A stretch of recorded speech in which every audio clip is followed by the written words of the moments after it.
Hello and welcome to Seven Story Publishing. My name is Lisa Tchaikovsky and I am here today with author Erik. How are you doing today, Erik?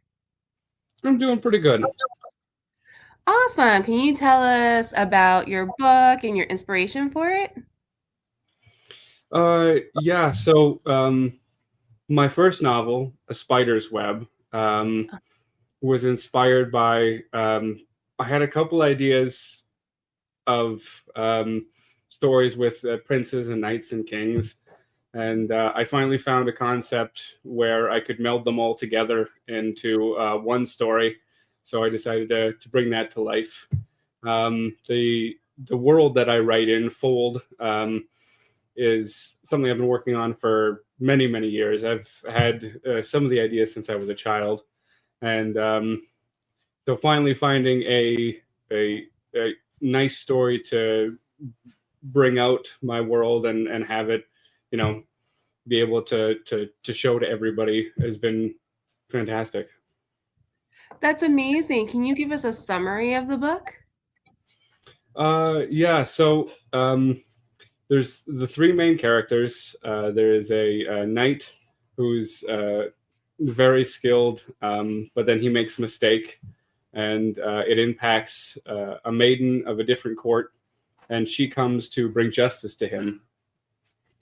And when she does so, it kind of um, sways some of the political atmosphere, and then the prince of this court now has to deal with a lot of that after effect. And it's kind of one character's actions impacts another, and we follow down a road of um, a variety of themes of romance, and then there's some military action and lots of fathers and sons, um, and some very deep moments as well as some comedic moments as well. Very cool. And you've been writing since you were a kid. Have you always wanted to be an author and publish? Actually, no. Yeah, I've always kind of been drafting up these stories. I mean, when I was little, I would take sheets of paper, fold them in half, and staple them, and then write inside like they were little books for me. I still have a few of them, but no, I always knew I wanted to be a writer in some format. For a very long time, I thought about being a screenwriter, but um, you know, life takes you down roads, and I'm very happy being an author. I have a lot of freedoms in the way that I can tell stories that aren't, restrained by budgets or technology abilities. And um, but yeah, it's something I've been doing for a very long time. Yeah. What made you decide to publish and become an author now then, if, it wasn't something you always wanted to do, but something you always enjoyed doing since you were a kid? Why was this the right time to publish? Um, it has been a very odd journey. For a long period of my time, I told myself I wasn't going to write anymore, but my brain doesn't work like that, and ideas just kept popping up. and Yeah, when you're creative, you can't turn it off. and then I talked to a lot of my close friends and family about these stories, and then finally I found myself in a situation where like with my home life and financially, where I was able to actually focus a lot of time onto properly producing something, because that's always been an issue with me, where I like to do things the right way.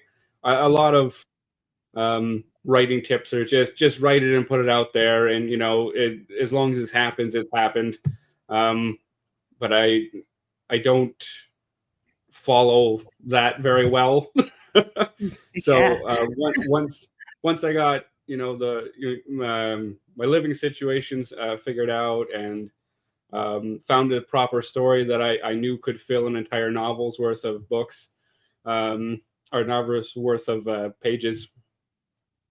There was also a period of time where I worked on trying to refine the way that I tell story as well. like teaching myself different methods from, like I said, how they do it with screenplays, how they do it with traditional novel prose. I did a little bit of poetry, just kind of broaden my horizons on, um, narrative and putting words together until I finally found this, and then yeah, then I published. That's amazing, and you're self-published? Yes, yes. I Can you tell us about that journey? Was it hard, easy? Did you like it? um uh, I my wife has been truly helpful in that. I'm the creative half where I write the books, come up with the stories, do all that, and then she takes the time to format it and do a little editing and then publish it. Um, I have a little bit of executive disorder in that regard, where I have a hard time actually doing the paperwork and filling out forms and whatnot. But on my end, it's been very eye opening. I think people, me and your age, have really come through a very interesting period of time where I remember when I was, in high school, and the idea of self-publishing was just like a whisper, a dream that people had. And now, most people that I know go down that avenue, and I still know a handful of people that traditionally publish, but it's very interesting how the ease of access has really opened up and broadened for all kinds of storytellers to be able to actually get out on the stage and have that time. Absolutely, and I love that it's a family affair, you Mhm. know? She enjoys doing it with you and helping you with that too, and I think that's really important as self-publishers. You really need that support, and she's probably your biggest champion for it. That's amazing. Mhm. Do you have a favorite character that you've written and why? Um, there's a couple characters. I've seen people talk about the characters, and quite often when somebody reads your work, they'll ask, "Well, who is this character based off?" And I've heard a lot of different answers. I do like to settle into it's kind of a like three or four people mixed into one person that works within the realm of this story. But there are two characters in this novel particularly that are based very heavily on people in my life. One of the main characters, Diliari, he's the knight who messes up. He's based on my father. Now, growing up, I heard lots and lots of stories about this man, and he would tell me about life growing up in Detroit in the '70s, and how it was a very different time, and some of the mess that he got into, and I I took a lot of those memories and stories and dramatized them and expanded on them and built a character around that. So it's that was very, very personal and very interesting to me to be able to do that.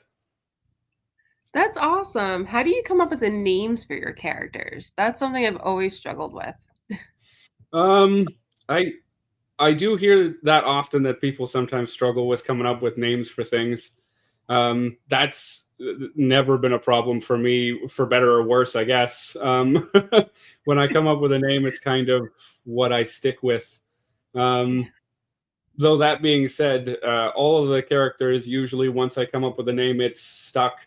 Diliari is one character that I called him at conception Gregory for a very long time. Very But different. that was I knew it was a placeholder. I was like, well, I'm not going to call the guy Gregory. That doesn't work in the world. But as I expanded on the world and the cultures and everything, um, where he comes from, I kind of took the language and um, embedded it into the reasoning behind his name and why it is that. Um, so there's a lot of instances of that in the book where people where he comes from, they have a particular style of name, so I was able to um, work with that and really reflect it in the cultures of the different people as well. So you kind of see that the black and white and the balance of such. Very cool. Can you tell us about your writing process? What is it like to write the whole novel? What do you do to get that whole thing started? Formatting, Um, all of um, yeah, my writing process has always been something very um, personal to me. I feel I spent quite a lot of time trying to figure out where I fall in the the groups that have come up. We have people typically will say pantsers or plotters. Um, I find I like the phrasing architects and gardeners much better. I feel like it's a little more accurate to the way that writing actually works. And for a very very long time, I was an architect, which I think kind of lends to the idea of why it took so long for me to finally finish something and publish it. Because quite often I would get all the way through the bones of a story and then have no interest in actually fleshing it out and putting the actual like the dialogue and the meats and the storytelling together. So this novel in particular was kind of a challenge to myself. I said, okay, well, I'm not finishing these stories to be readable to any degree. I know what the story is. So I decided, okay, I'm not going to know how anything beyond 3 chapters ahead is, and that kind of helped me keep the mystery and move along with that, um, which was helpful in a lot of ways. So I found myself using some different not tactics. There's a word I can't remember. Different ways of writing to kind of push myself forward and get that finished. But a lot of my writing style is also influenced by screenwriting. So when I uh, design the structures of my plots, they're kind of fast paced and there's big event moments, and it's I do have some scenes of them sitting around the fire and talking and describing things, but um, there's always that one emotional beat that's being hit constantly. And over the years, I've kind of refined that down into something I call a story form. So I have a chart that I follow while I write along, and I've hit that beat, and I've hit that beat, and I've hit that beat. Okay, we're following along. So it's become quite effective, and especially for some of my more recent work. So after A Spider's Web, I've been doing short stories, and for those, I can get one of those written, edited, and published in about a week because I just plug it into the form and then it's done. Oh, wow. That's interesting. Do you think that since you got the organization part down, that you'll go back and finish any of the other, stories that you started? Yeah, I've slowly been kind of piecing together that part of um, the work at a grander scale. So all of my work in fantasy is under the anthology from Fold because it's a variety of standalone stories that all take place in the same world. I knew I always wanted to finish stories, and there's so much world that there's constantly new things to talk about. So some of my oldest stories, like the next one that I'm about to release soon, I was able to take that story, put it into the modern way of me writing and finishing these, and it's become something I'm just incredibly proud of. To see the strengths of a story like this come to light because of the way that I've designed the story form to flow properly, so it's not and then some stories I was a kid, so I was like, well, they do this and then they do this and then they do this, but now there's actual follow through and all that. But it's been very interesting simply go back to some of these older stories and take a look and be like, oh, I know exactly how to fix this now because before I didn't, right? That's amazing. So you really found your stride and your way and style of writing, it sounds like. What software do you use? Well, as a self-professed old man, I still use Microsoft Word. Um, Uh-huh. I've tried some of the other ones. I tried Campfire. I tried Scrivener. Um, I haven't tried it yet, but my wife uses Vellum, and they're okay. But there's something about the simplicity of Microsoft Word that I find to be more advantageous to my creativity. Before I was using, like, for the beginning of the spider's web, or a spider's web, I had leaflets of papers everywhere and I kept losing them and they're all over the place. And I would handwrite stuff out and then I cross it out and all that fun stuff. So another reason why I still use Word is because I decided to, as I'm taking this career seriously and move forward, I got a Remarkable, which is like a paper tablet, and it connects directly to OneDrive and Microsoft Word. So I'm able to type out what I want, and then I can upload it onto my Remarkable and do a full editing process by hand, which has been very nice. That's incredible. You've also mentioned screenwriting. What made you decide to not pursue that? It's a great question. Yeah, because you're talking so much about the novel, about short stories, but you've mentioned screenwriting a bunch of times. Is that something you want to pursue eventually? There's a real possibility of somewhere down the road. My we'll call it my journey is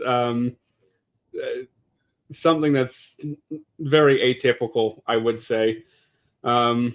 So, like, I didn't go to school for screenwriting or anything.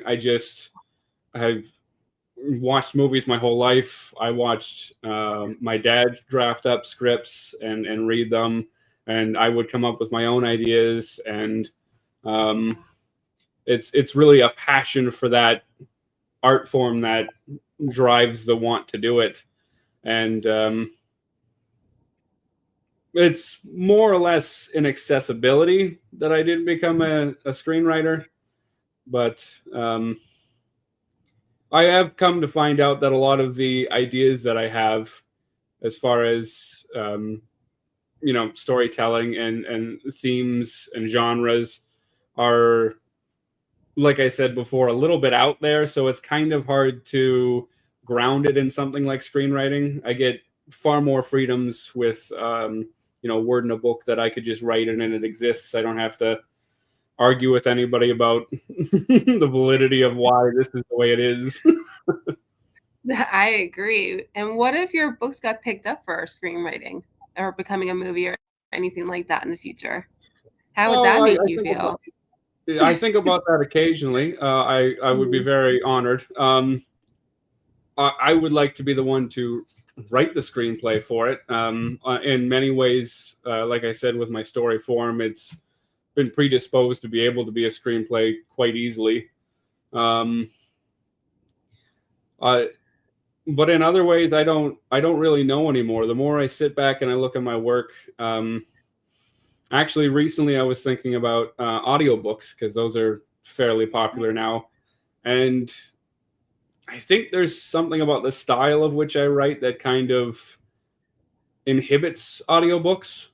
A lot of the books I read, they'll have character introspective and thoughts kind of built into the narration, which is great for them, but that's not really how I like to stylize my word.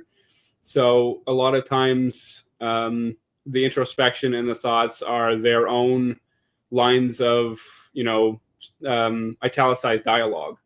So in a verbal sense, when you have a audiobook, it would be really hard to determine, are they saying this or thinking this? I'm Um, sure you can find a narrator out there that could do it. yeah, it's kind of, we'll get to that. We'll cross that bridge when we get to it, right? But I kind of feel the Exactly. yeah, I kind of feel the same way about screenplays. If it was picked up to be a limited series or something, like I would graciously take on those problems. Yeah. I don't blame you at all. What is your favorite thing about being an author? um it might sound cheesy, but it is just being able to do what I love most. It, Perfect.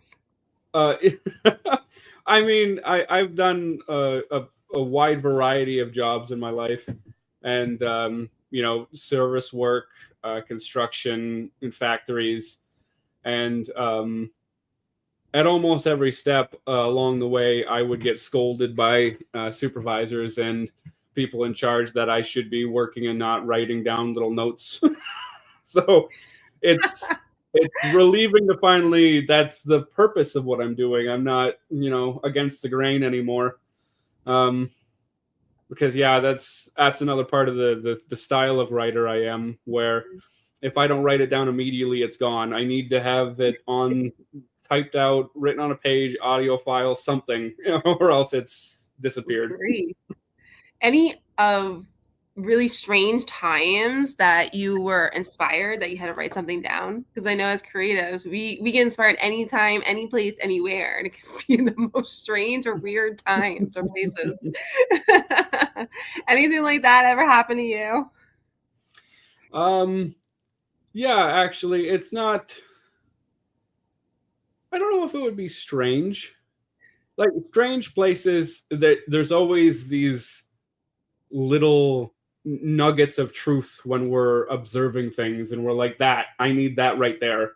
Um, so just off the top of my head, it wouldn't be strange, I guess, but I do remember watching my kids all playing around, and I don't know if it's a thing because of general melancholy or because I'm a creative, but the idea of, when I look at them, I'm like, well, what kind of people are they going to be, right? Like when they grow up, how are they going to define themselves?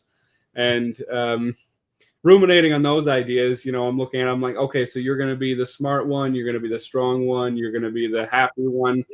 And the more I sat there and I thought about it, I actually came up with four characters that are in my next book that's coming out in May, where there's an instance where you see four characters, and they're, to some degree, I've expanded beyond that and dramatized them and all that, but at their core, they're the kids.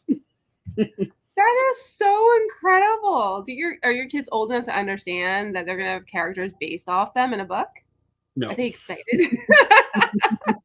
So they're too young. They have no idea what's coming. no. That is so exciting for you, though. Oh my goodness. Can you tell us a little bit about that book that's coming out and a little bit about the characters? What can we expect? Yeah. Um, so, as I said before, this is arguably one of my oldest stories. I have little jot notes for this. I think it was in like my grade 6 math class. It's on the back of one of those writing out sheets, and it's just my mind running amok with all those ideas. Um, so I'm very glad to be bringing this story to the forefront. And at its core, it's about two characters who are at different parts in their life, but they're going to, as they move forward, intertwine with each other and make a huge impact on the world at large. So we have one young girl who is going to acquire a infant dragon, and in doing so, she has to face the challenges of, I don't know how to raise one of these things. Am I evil for trying to keep it alive? Like, what are people going to think about me? Oh my There's goodness. at the same time, she's growing up and she has regular, insecurities. Um, so there's a very interesting storyline of her going on, and then it's going to be intercut with a I don't want to say an older man, but like in medieval style fantasy world, somebody who's in their late 20s is far into their adulthood, right? So he's not a young man. He's not really an old man, I guess, either. But he finds out that his family is owed something. So, like divinely, like the gods owe him. So he goes on this big journey, searching for answers as to, well, what is it that we're owed? Why didn't we get it? And how do I fix that? And weaving those two stories together has been very interesting. Like I said, it's when I was a kid and I had it, I didn't really know what I was playing with. I had a really good story idea. But now as I've gotten older and more experienced and, I have a firmer grip on my style, it's been able to really bleed into one another. And I'm quite proud of the product and the outcome. That's amazing. I think it's really inspiring to know that these ideas from when you were a kid still resonate with you now and you still want to turn them into something. And I Mm-hmm. love those two stories you're talking about in your next book. I feel like they resonate really well with today and things that are going on. And it sounds Mm-hmm. really interesting to see how you kind of combine them or bring them together. When exactly is it dropping next month? So the release date is May 11th. Amazing. Now, I do run a book and craft fair in London, Ontario, and Amazing. yeah, so I will have copies of the book there physically on May 10th. So it's only one day ahead of time, but digitally you can get it in stores on March 11th, or sorry, May 11th. May 11th. That's incredible. We have about 2.5 minutes left. Where can people follow you? Social media, website? Where can they get more information if they want to come to the festival? Oh, essentially, you can find me anywhere at From Fold, Oh, which sounds weird, but it's a play on words of all of my work is from Fold. So on Instagram, it's Anthology From Fold. On TikTok, it's just From Fold. And then I have a website, www.fromfold.com. And I'm active on all of those, so they're easy to find. And then the market is called Tales and Treasures, so that's pretty easy to find as well. If you find my stuff, they're usually tied together to some degree. incredible. Is there anything else you want to tell us? Maybe a last piece of advice for anybody looking to self-publish their first book? Oh, advice. Yeah, I get someone a lot. So I love asking other authors this. What would you say to somebody looking to publish for the first time? I think one of the greatest misconceptions that people will tell you is to write what you know, because it's such a broad misunderstanding of what the reality of the situation is.